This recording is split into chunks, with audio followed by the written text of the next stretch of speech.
आसमान उस रात कुछ अलग ही मिजाज में था। बादल ऐसे गरज रहे थे जैसे किसी के दर्द पर खुदा भी रो पड़ा हो। बिजली की चमक काली रात को चीर कर जमीन पर गिरती और फिर चारों तरफ सन्नाटा छा जाता। तेज बारिश की बूंदें धरती पर तीरों की तरह गिर रही थीं। शहर से दूर एक सुनसान कच्ची सड़क पर उस तूफानी अंधेरे में एक लड़की लड़खड़ाते कदमों से आगे बढ़ रही थी। वो थी ईशा। उसके कपड़े पूरी तरह भीग चुके थे। गीला दुपट्टा उसके कंधों से फिसलकर कीचड़ में घिसट रहा था। ठंडी हवा उसके जिस्म को काट रही थी, मगर उसके दिल की ठंड उससे कहीं गहरी थी। कुछ ही घंटे पहले तक वो शहर की सबसे आलीशान हवेली की एक लौती वारिस थी, और अब वो एक बेघर परछाई बन चुकी थी। उसके कानों में अब भी चाची की आवाज हथौड़ों की तरह गूंज रही थी। तुम इस घर पर बोझ हो ईशा, तुम्हारे बाप की बदकिस्मती काफी थी, अब और नहीं, निकल जाओ यहाँ से और कभी इस दहलीज पर कदम मत रखना। और फिर दरवाजा उसके चेहरे पर बंद कर दिया गया था। उस पल से अब तक वो चलती जा रही थी, बिना मंजिल, बिना सहारे। उसने एक बार पीछे मुड़कर हवेली की ओर देखा। ऊंचे मीनार अंधेरे में भूतों की तरह खड़े थे। वो घर जहां कभी उसके पिता की हंसी गूंजती थी, आज उसके लिए हमेशा के लिए बंद हो चुका था। उसकी आंखों से आंसू बह रहे थे, मगर बारिश ने उन्हें छुपा लिया। उसके कदम अचानक डगमगाए। भूख, ठंड, सदमा सब मिलकर उसके होश छीन रहे थे। या अल्लाह, मेरी मदद कर। उसके होठों से निकली ये आखिरी दुआ थी, इससे पहले कि उसका शरीर जवाब दे गया। वो सड़क के बीचों बीच गिर पड़ी। उसी वक्त उसी सड़क के दूसरे छोर से 3 काली गाड़ियां तूफान को चीरती हुई आ रही थी। बीच वाली गाड़ी में बैठा था कबीर खानजादा, इलाके का सबसे ताकतवर और खौफनाक नाम। उसकी आंखें गहरी और ठंडी थी, चेहरा तराशा हुआ मगर भाव बिल्कुल बेजान। वो फोन पर किसी से कह रहा था, मुझे वो जमीन हर हाल में चाहिए, इनकार सुनने की आदत नहीं है मुझे। फोन काटकर उसने आंखें बंद की ही थी कि अचानक गाड़ी ने तेज ब्रेक लगाया। क्या हुआ? उसकी आवाज में खामोश गुस्सा था। ड्राइवर ने कांपते हुए कहा, साहब, सामने सड़क पर कोई पड़ा है। हेडलाइट की रोशनी में एक आकृति दिख रही थी। कबीर ने लापरवाही से कहा, साइड से निकालो, मगर सड़क तंग थी, कीचड़ और खड्डे थे, गाड़ी नहीं निकल सकती थी। झुंझलाकर कबीर खुद नीचे उतरा। बारिश उसके चेहरे पर पड़ रही थी, कीचड़ उसके जूतों पर चिपक रहा था। वो गिरे हुए जिस्म के पास पहुंचा। पहले तो उसे लगा कोई शराबी होगा, मगर जैसे ही उसने चेहरा देखा, उसके कदम जम गए। वो लड़की थी, और साधारण लड़की नहीं। बारिश ने उसके चेहरे से कीचड़ धो दिया था। पीली पड़ी त्वचा, बंद पलकों पर भीगी काली पलकें, कांपते नीले होंठ। कबीर की आंखों में पहचान की चमक उभरी। ये तो दुश्मन की बेटी है, ईशा, उस आदमी की औलाद जिसके कारण उसके चाचा की मौत हुई थी। उसके भीतर बदले की आग भड़क उठी। वो उसे यहीं छोड़ सकता था, किस्मत का इंसाफ समझकर, मगर उसकी सांसें बहुत हल्की थी। एक पल के लिए कबीर के भीतर कुछ बदला। गार्ड बोला, साहब, फेंक देते हैं साइड में। कबीर की नजर इतनी खतरनाक थी कि वो पीछे हट गया। कोई इसे हाथ नहीं लगाएगा।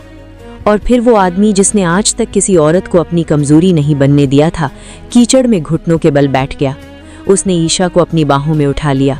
उसका ठंडा शरीर कबीर के सीने से लगा और पहली बार उसके दिल में एक अजीब सी गर्माहट उठी। दरवाजा खोलो। गाड़ी में लेटाकर उसने अपना कोट उसके ऊपर डाल दिया। फार्म हाउस चलो, हीटर फुल करो। आधे घंटे बाद गाड़ियां एक विशाल फार्म हाउस के अंदर दाखिल हुईं। नौकर हैरान रह गए जब उन्होंने अपने सख्त मालिक को एक बेहोश लड़की को गोद में उठाए देखा। कोई सवाल नहीं, डॉक्टर बुलाओ। ईशा को उसके निजी कमरे में लेटाया गया, वो कमरा जहां आज तक कोई नहीं आया था। रात भर डॉक्टर इलाज करता रहा। तेज ठंड से उसे निमोनिया का खतरा था। कबीर सारी रात जागता रहा। उसे समझ नहीं आ रहा था वो उसे क्यों बचा रहा है, बदले के लिए या कुछ और। अगली सुबह जब ईशा की आंख खुली तो उसने खुद को एक अनजान शाही कमरे में पाया। वो घबरा गई। दरवाजा खुला, अंदर आया कबीर खानजादा। उसकी आंखों की ठंडक देखकर ईशा का खून जम गया। होश आ गया? उसने तन से कहा। मैं यहाँ कैसे आई? ईशा ने हिम्मत जुटाई। कबीर कुर्सी पर बैठ गया। तुम मेरी कैद में हो। ईशा की आंखों में गुस्सा भर गया। मैं किसी की मिल्कियत नहीं हूं। कबीर हल्का सा हंसा। कल रात तुम सड़क पर मरने वाली थी, तुम्हारी अपनी चाची ने तुम्हें मरने के लिए छोड़ा। ये सुनकर ईशा का दिल टूट गया, मगर उसने आंसू नहीं बहाए। मुझे मर जाना मंजूर है, तुम्हारा एहसान नहीं। उसकी हिम्मत ने कबीर को चौंका दिया। वो उठा, उसके पास झुका और धीमे स्वर में बोला, मारना आसान है, असली सजा है रोज जीते जी मरना। तुम यहीं रहोगी मेरी आंखों के सामने। दरवाजा जोर से बंद हुआ। ईशा बिस्तर पर गिरकर रो पड़ी। उसे नहीं पता था जिस दिल को वो पत्थर समझ रही थी वही एक दिन उसकी पायल की आवाज पर धड़केगा। फार्म हाउस के बाहर सुबह की धूप फैल चुकी थी, लेकिन उस शांति के पीछे एक तूफान जन्म ले चुका था। ईशा अपने कमरे में खिड़की के पास बैठी थी। बगीचे में खिलते फूल उसे ताने मारते लग रहे थे। बाहर की दुनिया आजाद थी और वो कैद। उसके मन में एक ही सवाल घूम रहा था, क्या सच में चाची ने उसे मरने के लिए छोड़ा था या ये भी कबीर का कोई खेल था? उसी वक्त दरवाजा खुला। रहीमन बीबी अंदर आई। बेटी, थोड़ा सूप पी लो, बदन अभी भी कमजोर है। ईशा ने उन्हें गौर से देखा। उनकी आंखों में अपनापन था। मुझे यहाँ क्यों रखा गया है? उसने धीमे पूछा। रहीमन बीबी ने लंबी सांस ली। बेटा, ये सवाल तुम उनसे ही पूछ सकती हो। नुसरत बेगम बेचैन थी। उसकी चालाकी का जाल उलझ चुका था। वो लड़की जिंदा नहीं रहनी चाहिए। उसने मेज पर हाथ मारा। उसके सामने 3 खतरनाक चेहरे बैठे थे, शहर के नामी शूटर। आज रात खानजादा के फार्म हाउस पर हमला होगा। एक भी गवाह जिंदा नहीं बचना चाहिए। शेरा बोला, बेगम साहिबा, फार्म हाउस में सुरक्षा बहुत कड़ी है। नुसरत की आंखों में पागलपन उतर आया। पैसे दोगुने कर दूंगी, लेकिन वो लड़की मरनी चाहिए। उस रात साजिश ने जन्म ले लिया। कबीर अपने स्टडी रूम में बैठा था। सामने टेबल पर ईशा के परिवार की फाइल खुली थी। चाची ने खुद निकाला, उसने बुदबुदाया। उसे बात हजम नहीं हो रही थी। कबीर दुश्मनी निभाता था, मगर वो चालों को भांपने में भी माहिर था। तभी उसका खास आदमी आयान अंदर आया। सर, हवेली में हलचल है। नुसरत बेगम ने कुछ अजनबी लोगों से मुलाकात की है। कबीर की आंखों में चमक आई।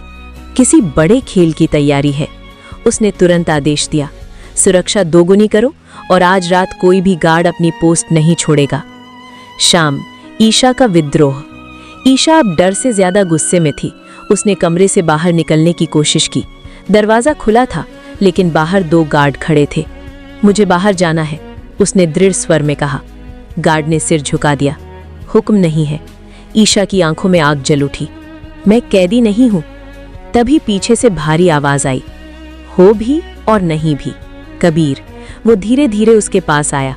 भागने की कोशिश मत करना, बाहर की दुनिया तुम्हारे लिए पहले से ज्यादा खतरनाक है।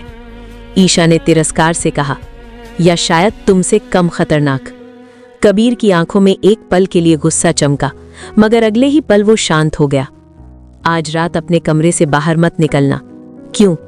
क्योंकि कुछ लोग तुम्हें मुझसे ज्यादा नफरत करते हैं। ईशा चौंक गई। आधी रात अचानक फार्म हाउस के बाहर गोलियों की आवाज गूंजी। गार्ड्स चौकन्ने हो गए। चारों तरफ अफरा तफरी मच गई। ईशा का दिल जोर से धड़कने लगा। खिड़की से उसने देखा, काले कपड़ों में लोग दीवार फांद रहे थे। गोलीबारी शुरू हो चुकी थी। दरवाजा अचानक खुला। कबीर अंदर आया। चलो। कहाँ? जिंदा रहना है तो सवाल मत करो। उसने उसका हाथ पकड़ा और पीछे के गुप्त रास्ते की ओर ले गया। गोलियों की आवाज और तेज हो गई। एक गोली खिड़की का शीशा तोड़ती हुई अंदर आई। ईशा चीख पड़ी। कबीर ने उसे अपने पीछे कर लिया। नीचे झुको। उसकी आवाज में आदेश था, मगर चिंता भी। दोनों गुप्त सुरंग की ओर भागे। पीछे से एक हमलावर सामने आ गया। उसने बंदूक तानी। ईशा की सांस रुक गई, लेकिन अगले ही पल कबीर की गोली ने हमलावर को गिरा दिया। उसने ईशा की ओर देखा। डरो मत, जब तक मैं हूं तुम्हें कुछ नहीं होगा। पहली बार ईशा ने उसकी आंखों में सिर्फ नफरत नहीं देखी, कुछ और भी था। बाहर हमलावर पीछे हट रहे थे। कबीर के गार्ड भारी पड़ चुके थे, लेकिन ये साफ था, ये हमला सीधे ईशा के लिए था। कबीर ने गहरी आवाज में कहा, अब खेल शुरू हुआ है। शेरा भागते हुए अंदर आया। बेगम साहिबा, हमला नाकाम रहा। नुसरत का चेहरा सख्त हो गया। तो अब अगला वार और खतरनाक होगा। उसकी आंखों में पागलपन नाच रहा था। फार्म हाउस की दीवारों पर गोलियों के निशान थे। हवा में बारूद की गंध तैर रही थी। ईशा सुरक्षित थी, मगर अब उसे यकीन हो चुका था कि उसका असली दुश्मन शायद वो नहीं था जिससे उसे बचपन से डराया गया था। कबीर ने दूर खड़े होकर उसे देखा। अब तुम समझ गई हो ना कि तुम्हें किससे बचाना है? ईशा ने कोई जवाब नहीं दिया, मगर उसके दिल में पहली बार कबीर के लिए नफरत के साथ साथ सवाल भी जन्म ले चुका था। हमले के बाद फार्म हाउस की सुरक्षा पहले से कई गुना बढ़ा दी गई थी। दीवारों पर लगे नए कैमरे, हर कोने पर तैनात गार्ड, सब कुछ बता रहा था कि अब ये जगह किला बन चुकी है। लेकिन उस किले के अंदर दो दिलों में अजीब सी जंग चल रही थी। सुबह की खामोशी। ईशा खिड़की के पास खड़ी थी। कल रात की गोलियों की आवाज अब भी उसके कानों में गूंज रही थी। अगर कबीर उसे पीछे न खींचता, अगर वो उसके सामने ढाल बनकर न खड़ा होता, तो शायद आज वो जिंदा न होती। उसने अनजाने में अपनी उंगलियां छुईं, जहां कल रात कबीर ने उसे पकड़ा था। उस स्पर्श में सख्ती थी, मगर सुरक्षा भी। वो खुद से नाराज हो गई। मैं क्या सोच रही हूँ? वो दुश्मन है, दुश्मन। कबीर का बदलता चेहरा। उधर कबीर अपने ऑफिस रूम में बैठा रिपोर्ट सुन रहा था। सर, हमलावरों में से एक जिंदा पकड़ा गया है। किसने भेजा?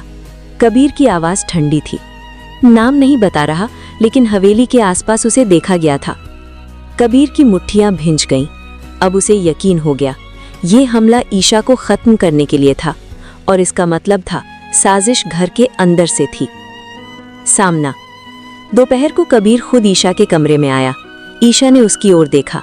इस बार उसकी आंखों में सिर्फ गुस्सा नहीं था, उलझन भी थी। हमले के पीछे कौन है? उसने सीधा सवाल किया। कबीर ने कुछ पल उसे देखा। तुम्हारी चाची। ईशा जैसे पत्थर बन गई। झूठ? अगर झूठ होता तो कल रात गोलियां तुम्हारे लिए न चलती। उसने मेज पर कुछ फोटो रखे। हमलावर हवेली के पास शेरा से बात करते हुए। ईशा की सांसें तेज हो गईं। उसकी दुनिया दूसरी बार टूट रही थी। पहले घर से निकाला गया, अब पता चला कि उसे मरवाने की साजिश भी उसी घर से हुई। उसकी आंखों से आंसू निकल पड़े, मगर उसने चेहरा फेर लिया। कमजोर मत बनो, कबीर ने धीमे कहा। मैं कमजोर नहीं हूं, बस अकेली हूं। ये शब्द कबीर के सीने में कहीं गहराई तक उतर गए। एक अजीब समझौता। कबीर कुछ देर चुप रहा, फिर बोला, अगर तुम चाहो तो मैं तुम्हें यहां से कहीं दूर भिजवा सकता हूं। नई पहचान, नई जिंदगी। ईशा ने तुरंत सिर हिला दिया। नहीं, मैं भागूंगी नहीं। अगर मेरी चाची ने मेरे माँ बाप की विरासत हड़पने के लिए ये सब किया है, तो मैं वापस जाऊंगी, सच सामने लाऊंगी। कबीर की आंखों में पहली बार सम्मान झलका। तुम्हें पता है इसका मतलब क्या है? हाँ, लड़ाई। कबीर हल्का सा मुस्कुराया। तो फिर हम दोनों की दुश्मनी कुछ समय के लिए खत्म। ईशा ने हैरानी से देखा। मतलब अब हम एक ही दुश्मन के खिलाफ हैं। रिश्ता जो समझ नहीं आता।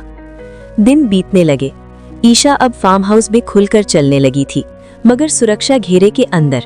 कभी बगीचे में टहलती, कभी लाइब्रेरी में किताब पढ़ती, और कई बार कबीर उसे दूर से देखता रहता। एक शाम वो बगीचे में बैठी थी। हवा में ठंडक थी। अचानक उसके कंधों पर शॉल रखी गई। वो चौंक कर मुड़ी। कबीर, तुम्हें फिर बुखार हो जाएगा, उसने सामान्य लहजे में कहा। आपको मेरी चिंता क्यों है? कबीर कुछ पल चुप रहा। शायद इसलिए क्योंकि अब तुम सिर्फ दुश्मन की बेटी नहीं हो। तो क्या हो? उसने सीधा पूछा। कबीर ने नजरें फेर लीं। एक जिम्मेदारी। ईशा हल्का सा मुस्कुराई। और आपको जिम्मेदारियां पसंद नहीं, है ना? कबीर ने पहली बार खुलकर मुस्कुराया। वो मुस्कान कठोर नहीं थी, अंदर का सच था। रात को ईशा नींद में करवट बदल रही थी। अचानक उसे डरावना सपना आया। चाची उसे धक्का दे रही हैं, गोलियां चल रही हैं। वो घबराकर उठ बैठी। दरवाजा खुला। कबीर अंदर आया। क्या हुआ? कुछ नहीं, उसने खुद को संभालने की कोशिश की, मगर उसकी आवाज कांप रही थी। कबीर ने पानी का ग्लास आगे बढ़ाया। डर लग रहा है? उसने धीमे पूछा। ईशा ने पहली बार स्वीकार किया। हाँ। कुछ पल दोनों खामोश रहे। फिर कबीर बोला, जब तक मैं जिंदा हूं, कोई तुम्हें छू भी नहीं सकता। ये वादा था या इकरार? ईशा ने उसकी ओर देखा। अब उसकी आंखों में दरिंदा नहीं दिख रहा था, वो आदमी दिख रहा था जो उसके लिए गोलियों के सामने खड़ा हुआ था। हवेली में नुसरत बेगम गुस्से से तिलमिला रही थी। खानजादा को खत्म करना होगा, उसने दांत भींचते हुए कहा। इस बार उसकी योजना और खतरनाक थी। अगर लड़की उसकी कमजोरी बन चुकी है, तो उसी कमजोरी को हथियार बनाओ। उसकी आंखों में नई साजिश चमक उठी। फार्म हाउस की बालकनी में खड़े होकर ईशा ने आसमान की ओर देखा। तूफान अब थम चुका था, मगर उसके दिल में नया तूफान उठ रहा था। नफरत धीरे धीरे सवालों में बदल रही थी और सवाल एहसास में। उसे नहीं पता था वो कैद में है या किसी अनकहे रिश्ते की शुरुआत में। दूर खड़ा कबीर उसे देख रहा था और पहली बार उसे डर दुश्मनों से नहीं लगा, उसे डर लगा अपने ही दिल से। फार्म हाउस की रातें अब पहले जैसी नहीं रही थीं। सुरक्षा सख्त थी, दीवारें ऊंची थीं, मगर असली पहरा अब दिलों पर था। बदलते एहसास। ईशा बालकनी में खड़ी थी। हवा में हल्की ठंडक थी। दूर शहर की रोशनी टिमटिमा रही थी। उसे याद आया, कुछ दिन पहले वो उसी शहर की इकलौती वारिस थी। आज वो उसी शहर से छुपाई जा रही थी। लेकिन सबसे अजीब बात ये थी, उसे अब फार्म हाउस उतना अजनबी नहीं लगता था। क्यों? क्योंकि यहाँ एक आदमी था जो उसे कैद भी रख रहा था और बचा भी रहा था। पीछे से कदमों की आहट आई। ठंड लग जाएगी। कबीर की आवाज धीमी थी। ईशा बिना मुड़े बोली, आपको हर वक्त मेरी फिक्र क्यों रहती है? कुछ पल खामोशी रही। क्योंकि अब तुम मेरी जिम्मेदारी हो। ईशा पलटी। या कमजोरी? कबीर की आंखों में हल्की सी चमक आई। खानसादे कमजोर नहीं होते, लेकिन इंसान होते हैं, ईशा ने धीरे से कहा। ये शब्द जैसे हवा में ठहर गए। सच की दीवार गिरती है। अगले दिन कबीर ने ईशा को स्टडी रूम में बुलाया। टेबल पर कुछ फाइलें रखी थी। ये देखो। ईशा ने कागज उठाए। संपत्ति के नकली दस्तखत, बैंक ट्रांजैक्शन, गुप्त मीटिंग्स की तस्वीरें। उसका दिल बैठ गया। तो ये सब सच है? हाँ, कबीर ने सख्त आवाज में कहा। तुम्हारी चाची ने तुम्हारे पिता की मौत के बाद से ही जायदाद हड़पने की योजना बना ली थी। ईशा की आंखों में आंसू भर आए। मैंने उन्हें माँ जैसा माना। कबीर ने पहली बार नरमी से कहा, हर रिश्ते में खून नहीं होता और हर खून वाला रिश्ता अपना नहीं होता। उसने फाइल बंद की। अगर तुम चाहो तो मैं सब कुछ अभी खत्म कर सकता हूँ। कैसे? तुम्हारी चाची को उसी तरह मिटा दूंगा जैसे वो तुम्हें मिटाना चाहती थी। कमरे में सन्नाटा छा गया। ईशा ने सिर उठाया। नहीं। कबीर ने भौहे से कोड़ ली। तुम्हें बदला नहीं चाहिए, मुझे इंसाफ चाहिए। मैं किसी की मौत पर अपना हक नहीं चाहती। ये सुनकर कबीर कुछ पल चुप रहा। उसके लिए दुश्मनी का मतलब था खत्म कर देना, मगर ये लड़की लड़ना चाहती थी, मगर खून के बिना। दिल की दरार। उस रात फार्म हाउस के बगीचे में हल्की बारिश हो रही थी। ईशा अकेली खड़ी थी। कबीर उसके पास आया। तुम डरती नहीं हो मुझसे? ईशा ने सीधा जवाब दिया। पहले डरती थी, अब समझने लगी हूँ। क्या समझी? कि आप उतने बुरे नहीं हैं जितना दुनिया कहती है। कबीर हल्का सा हंसा। और तुम उतनी कमजोर नहीं हो जितना मैं समझता था। दोनों की नजरें मिली। बारिश की बूंदें उनके बीच गिर रही थीं। एक पल ऐसा आया जब दुश्मनी पीछे छूट गई। कबीर ने धीरे से उसका हाथ पकड़ लिया। ईशा चौंकी, मगर हटाई नहीं। ये रास्ता आसान नहीं है, कबीर ने धीमे कहा। मुझे आसान रास्ते कभी मिले ही नहीं, उसने जवाब दिया। साजिश का आखिरी वार। उधर हवेली में नुसरत बेगम पागलपन की हद पार कर चुकी थी। अगर लड़की जिंदा रही तो मैं खत्म हो जाऊंगी। इस बार उसने सीधा पुलिस और मीडिया को गुमनाम खबर भिजवाई कि कबीर खानजादा ने ईशा का अपहरण कर रखा है। अगली सुबह फार्म हाउस के बाहर पुलिस की गाड़ियां आ खड़ी हुईं। गार्ड्स घबरा गए। कबीर बाहर आया। इंस्पेक्टर बोला, हमें सूचना मिली है कि आपने एक लड़की को जबरन यहाँ रखा है। ईशा सीढ़ियों से उतरकर सामने आई। सबकी नजरें उस पर टिक गईं। क्या आप यहाँ अपनी मर्जी से हैं? इंस्पेक्टर ने पूछा। एक पल के लिए सब कुछ ठहर गया। अगर ईशा चाहती तो एक शब्द में कबीर को गिरफ्तार करवा सकती थी। कबीर की आंखें उस पर टिकी थीं। पहली बार उसमें डर था। ईशा ने गहरी सांस ली। हाँ, मैं यहाँ अपनी मर्जी से हूँ। पुलिस हैरान रह गई। इंस्पेक्टर ने दोबारा पूछा, क्या आप पर कोई दबाव है? ईशा ने कबीर की ओर देखा, फिर दृढ़ आवाज में कहा, नहीं, इन्होंने मेरी जान बचाई है। पुलिस वापस चली गई। सच का इकरार। दरवाजा बंद हुआ। कबीर कुछ पल चुप खड़ा रहा। तुम चाहती तो? हाँ, ईशा ने उसकी बात पूरी की। चाहती तो तुम्हें जेल भिजवा सकती थी। तो फिर क्यों नहीं किया? ईशा धीरे से मुस्कुराई। क्योंकि दुश्मन मुझे गोलियों से बचाते नहीं, ये सुनकर कबीर के दिल की आखिरी दीवार भी टूट गई। वो उसके करीब आया। तुम जानती हो इसका मतलब क्या है? शायद, ईशा ने धीरे से कहा, कि हमारी कहानी दुश्मनी से शुरू हुई थी, लेकिन वहीं खत्म नहीं होगी। कबीर ने पहली बार बिना किसी झिझक के उसका हाथ अपने दोनों हाथों में लिया। अब जो भी होगा साथ होगा। दुश्मनी अब भी जिंदा थी, साजिश अब भी बाकी थी। नुसरत अभी भी हार मानने वाली नहीं थी, मगर अब खेल बदल चुका था। अब ईशा अकेली नहीं थी और कबीर सिर्फ दुश्मन नहीं रहा था। अब असली जंग शुरू होगी। फार्म हाउस के आंगन में हल्की धूप फैली हुई थी, मगर हवा में एक अनदेखा तनाव तैर रहा था। पुलिस की पूछताछ के बाद मामला शांत तो हो गया था, लेकिन असली तूफान अभी बाकी था। एक सच जो अब छुप नहीं सकता। कबीर बालकनी में खड़ा था।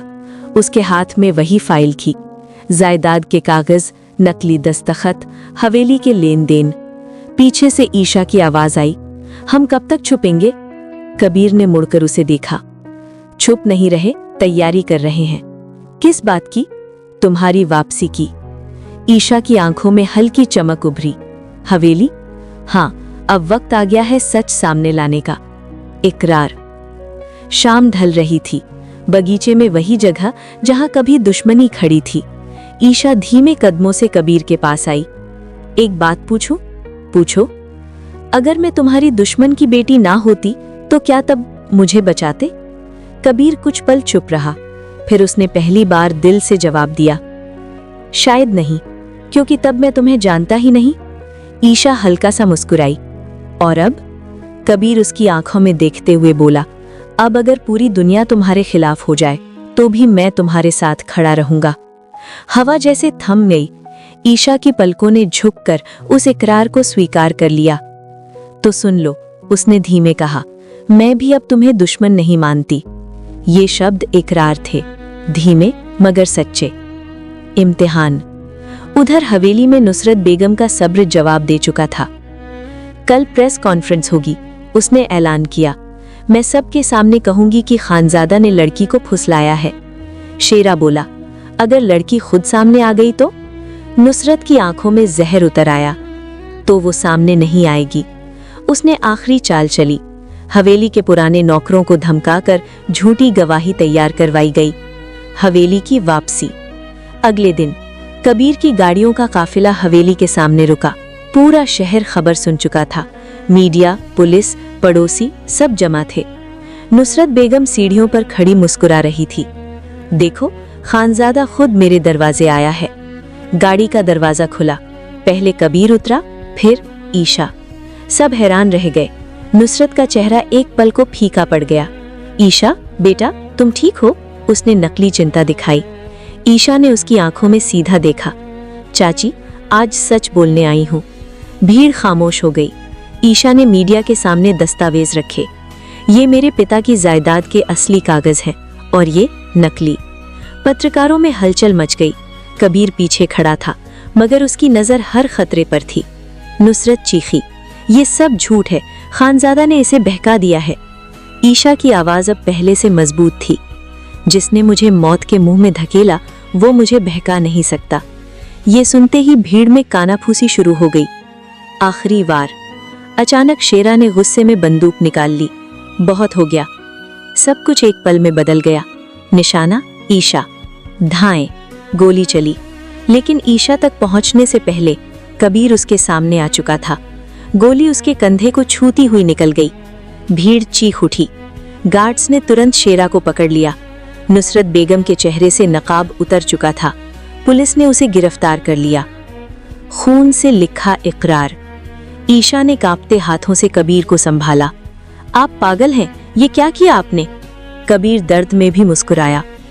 कहा था ना, जब तक मैं जिंदा हूं कोई तुम्हें छू नहीं सकता। ईशा की आंखों से आंसू बह निकले। अगर आपको कुछ हो जाता तो? कबीर ने धीमे से कहा। तो भी अफसोस नहीं होता, क्योंकि जिंदगी में पहली बार किसी के लिए जिया हूं। ये सुनकर ईशा ने उसका हाथ कसकर पकड़ लिया। अब अकेले नहीं जिएंगे और नहीं लड़ेंगे। कुछ महीनों बाद हवेली में फिर से रोशनी थी, मगर इस बार लालच नहीं, सुकून था। नुसरत सजा काट रही थी। संपत्ति कानूनी रूप से ईशा के नाम हो चुकी थी। कबीर का जख्म भर चुका था, लेकिन उसके दिल का खालीपन अब भर गया था। बालकनी में खड़े होकर ईशा ने कहा, हमारी कहानी अजीब थी ना? कबीर मुस्कुराया। दुश्मनी से शुरू हुई, इनकलाब पर खत्म। और प्यार? कबीर ने उसका हाथ थाम लिया। वो बीच में नहीं आया, वो हमेशा से था, बस हमें दिखा नहीं। हवा में हल्की सी पायल की आवाज गूंजी, और उस आवाज पर अब किसी का दिल नहीं कांपा, बल्कि धड़का। हवेली की ऊंची मीनारों पर शाम की आखिरी धूप ठहर रही थी। वही हवेली जहां कभी साजिशों की परछाइयां घूमती थीं, आज शांति की सांस ले रही थी। आंगन में लगे पुराने बरगद के नीचे ईशा खड़ी थी। वही आंगन जहां उसके पिता कभी उसे गोद में उठाकर घुमाते थे। वही सीढ़ियां जहां से उसे धक्का देकर निकाला गया था।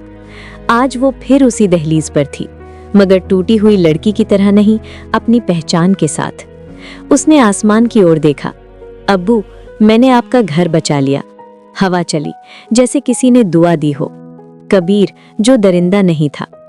कुछ दूरी पर कबीर खड़ा था। अब उसके चेहरे पर वही सख्ती नहीं थी। जख्म का निशान अभी भी उसके कंधे पर था, मगर वो सिर्फ गोली का निशान नहीं था। वो याद था उस पल की जब उसने बदले से पहले इंसानियत चुनी थी। जिसका नाम सुनकर लोग कांपते थे, आज उसी हवेली में सिर झुकाकर खड़ा था। उसने ईशा से कहा, अगर तुम चाहो तो मैं चला जाऊं। ये तुम्हारा घर है, तुम्हारी दुनिया। ईशा ने उसकी ओर देखा। आप गए तो ये घर फिर खाली हो जाएगा। मैं तुम्हारे अतीत का हिस्सा हूं ईशा, और अतीत हमेशा साथ नहीं चलता। ईशा धीरे धीरे उसके पास आई। नहीं, आप मेरा अतीत नहीं, मेरा फैसला है। ये शब्द किसी इकरार से कम नहीं थे, दुश्मनी का अंतिम संस्कार। हवेली के आंगन में एक छोटा सा दिया जलाया गया। ईशा ने उस दिए के सामने खड़े होकर कहा, आज से हमारे परिवारों की दुश्मनी खत्म, न बदला न नफरत, सिर्फ सच। कबीर ने भी उसी दिए में तेल डाला। मैं अपने चाचा की मौत का गम कभी नहीं भूलूंगा, मगर अब उसे खून से नहीं धोऊंगा। दोनों ने एक साथ दिए की लौ को देखा। वो लौ छोटी थी, मगर उसमें वो ताकत थी जो पीढ़ियों की आग बुझा सकती थी। अंदर की जीत। रात को हवेली की छत पर दोनों साथ खड़े थे। चांद साफ था, हवा में ठंडक थी। ईशा ने धीमे से कहा, अगर उस रात आप मुझे सड़क से न उठाते, कबीर ने बात पूरी की, तो मेरी जिंदगी हमेशा अधूरी रहती। कुछ पल खामोशी रही, फिर कबीर ने कहा, मैंने जिंदगी में बहुत कुछ जीता है, जमीनें, लोग, ताकत, लेकिन पहली बार किसी का भरोसा जीता है। ईशा की आंखें भर आईं। और मैंने पहली बार किसी दुश्मन में अपना हमसफर देखा है। असली इनकलाब। कुछ महीने बाद हवेली में स्कूल खोला गया। उस जमीन पर जहां कभी गोलियां चली थीं, अब बच्चों की हंसी गूंजती थी। ईशा ने फैसला किया, दौलत सिर्फ तिजोरी में नहीं रहेगी। कबीर ने अपनी ताकत का इस्तेमाल पहली बार डर फैलाने के लिए नहीं, सुरक्षा देने के लिए किया। लोग अब उसे खौफ से नहीं, इज्जत से देखते थे। आखिरी संवाद। एक शाम जब सूरज ढल रहा था, ईशा ने कबीर से पूछा, अगर फिर कभी कोई दुश्मन आया तो? कबीर मुस्कुराया, तो लड़ेंगे मगर साथ। और अगर किस्मत ने हमें फिर अलग रास्तों पर डाल दिया तो? कबीर ने उसका हाथ थाम लिया। तो याद रखना, हमारी कहानी दुश्मनी से शुरू हुई थी, इसलिए उसे कोई भी मुश्किल हरा नहीं सकती। कभी कभी जिंदगी हमें उस रास्ते पर फेंक देती है जहां अंधेरा ही अंधेरा होता है, मगर वही अंधेरा किसी नए सवेरा की शुरुआत भी होता है। ईशा और कबीर की कहानी हमें ये सिखाती है, दुश्मनी विरासत हो सकती है, लेकिन इंसानियत चुनाव होती है। और जब दो दिल नफरत से ऊपर उठकर सच और भरोसे को चुन लेते हैं, तो इनकलाब सिर्फ हवेलियों में नहीं, दिलों में होता है। लेकिन हर खूबसूरत कहानी की तरह ये भी खत्म नहीं हुई, क्योंकि जहां भरोसा और प्यार जिंदा हो, वहां हर अंत एक नई शुरुआत होता है। दोस्तों, अगर आपको ये कहानी पसंद आई हो और इसके किरदारों की भावनाएं आपके दिल को छू गई हो, तो नीचे कमेंट करके जरूर बताइए कि ये स्टोरी आपको कैसी लगी। आपकी राय हमारे लिए बहुत मायने रखती है। वीडियो को लाइक जरूर करें, अपने दोस्तों के साथ शेयर करें, और ऐसे ही दिल को छू लेने वाली कहानियां देखने के लिए चैनल को सब्सक्राइब करना बिल्कुल न भूलें। आपका एक लाइक और एक कमेंट हमें और भी अच्छी कहानियां लाने के लिए प्रेरित करता है। धन्यवाद।